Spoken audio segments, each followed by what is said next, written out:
বাংলাদেশের রাজনীতিতে অকল্পনীয় ঘটনা ঘটে গেছে, যেটা কেউ কল্পনা করতে পারেনি। পরপর দুইটা ঘটনা। ক্রেডিট ডক্টর ইউনূস এবং অ্যাডভোকেট তাজুল ইসলামদের, not BNP, Jamaat or NCP. আমরা নিরপেক্ষ বিশ্লেষণ করি। জামাতের পক্ষে যেসব কথা যায় ওটাও নিরপেক্ষতা থেকে। আপনি হকের পক্ষে থাকলে আপনার মোস্ট অফ দেন কথা এখন জামাতের পক্ষে যাবে। জামাতের যে দুর্বলতা, সেনাবাহিনীর বিরুদ্ধে, সেনাবাহিনীর অপকর্মের বিরুদ্ধে, সেনাবাহিনীর বিরুদ্ধে কেউ নয়, বলতে পারে না, চুপচাপ থাকে। আমাদের যেটা হবে যে জনগণের ভোটে ক্ষমতা আসবে, সেনাবাহিনীর মাধ্যমে ক্ষমতা ছাড়তে হবে। তার দুর্বলতা সমালোচনা করি। কি দুইটা ঘটনা যেটা যুগান্তকারী, ঐতিহাসিক, অকল্পনীয়।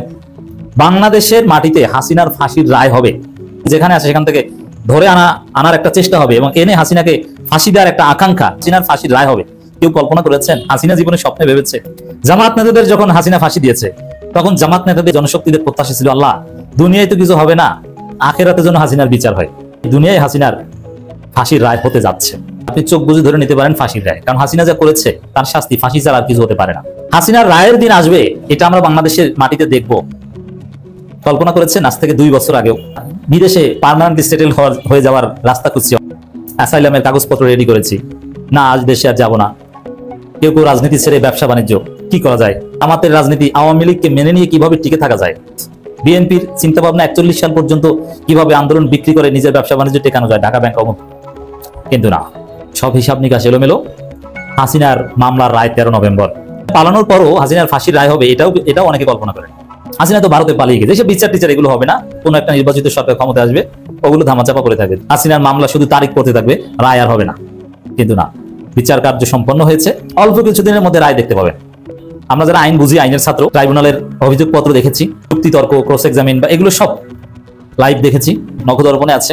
আইনের ছাত্র হিসেবে বলতে পারি, নিশ্চিত শাস্তি শেখ হাসিনা সহ আর অনেকের ডেথ পেনাল্টি। না, এর ঠিক 24 ঘন্টা আগে সেনাবাহিনীর সার্ভিং অফিসার্স যারা গুম খুনের সাথে জড়িত অভিযুক্ত, তাদেরকে কোর্টে প্রডিউস করা হয়েছে, তাদের বিচার শুরু হয়েছে। দেখেন, আওয়ামী লীগের লোকজন, বিভিন্ন সচিব, ইমাম, খতিব থেকে শুরু করে অনেকেই ভারতে পালিয়েছে।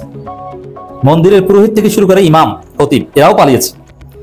সচিব, পুলিশের আইজিপি, ডিএমপি কমিশনার, অমুক তমুক, ডিবি প্রধান, কত মানুষ না পালিয়েছে। এই যে 15 অফিসারকে কোর্টে প্রডিউস করা হয়েছিল, তারা তো পালায়নি। কেন পালায়নি? তারা ভেবেছে তাদের বিচার হবে না, ওটা কোনো না কোনো ভাবে তারা ফাঁক থেকে বাঁচতে পারবে। সার্ভিং অন্যান্য অফিসাররা পালিয়েছে, তারা পালায়নি, মানে তারা কল্পনাও করেনি যে তাদের বিচার হবে। তো অনেক বাধা ছিল, এখনো অনেক বৈষম্য আছে। যেমন তাদেরকে সাব জেলে রাখা হয়েছে, এসি গাড়িতে, এসি প্রিজন ভ্যান, এটা হতে পারে না। কিন্তু তারপরে তাদেরকে কোর্টে প্রডিউস করা হয়েছে, বিচার কাজ আনুষ্ঠানিকভাবে শুরু হয়েছে, অ্যারেস্ট দেখিয়ে কারাগারে পাঠিয়েছে। এরপরে চার্জ গঠন তো হয়ে গেছে, এখন জাস্ট বিচার, এটা বেশি সময় লাগবে না। আপনারা দেখতে পাবেন যে 15 জনের ফাঁসির রায়। এখন হাসিনা তো পালাতক, 13 নভেম্বর হাসিনার ফাঁসির রায় হবে। এর মধ্যে দেশে কারাগারে আছে এরকম কারো না কারো ফাঁসির রায় হবে এবং তাকে ডিভিশন থেকে কন্ডেম সেলে পাঠানো হবে। যদিও আমি ব্যক্তিগতভাবে আইনের ছাত্র হিসেবে কন্ডেম সেলের বিরুদ্ধে, মানবাধিকার কর্মী হিসেবে কন্ডেম সেলের বিরুদ্ধে। ডিভিশন বাতিল হয়ে সাধারণ কয়েদিদের মধ্যে রাখা যেতে পারে, কিন্তু কন্ডেম সেল এটা অমানবিক। যেমন কিছু কথা আমরা বলি মাঝে মাঝে যে এই যে গুম খুনে জড়িত অফিসারদের আয়নাঘরে রেখে বিচার করা উচিত, কিন্তু এর মানে এই না যে তাদের আয়নাঘরে রাখা দাবি করছে না। তারা জেনারেল কারাগারে থাকবে, সাব জেলে না, কাশিমপুর কিংবা রানীগঞ্জে থাকবে, তারা ডিভিশন পাবে তাদের পদমর্যাদা অনুযায়ী। তো এখানে যারা আছে কারাগারে বন্দী, এই হাসিনার মামলার আসামিদের, তাদের মধ্যে কাউকে কাউকে ফাঁসির দড়িতে ঝোলা লাগতে পারে। সালমান এফ রহমান কিংবা আনিসুল হক, দুইজনের একজনের ফাঁসির দড়িতে ঝোলা লাগতে পারে।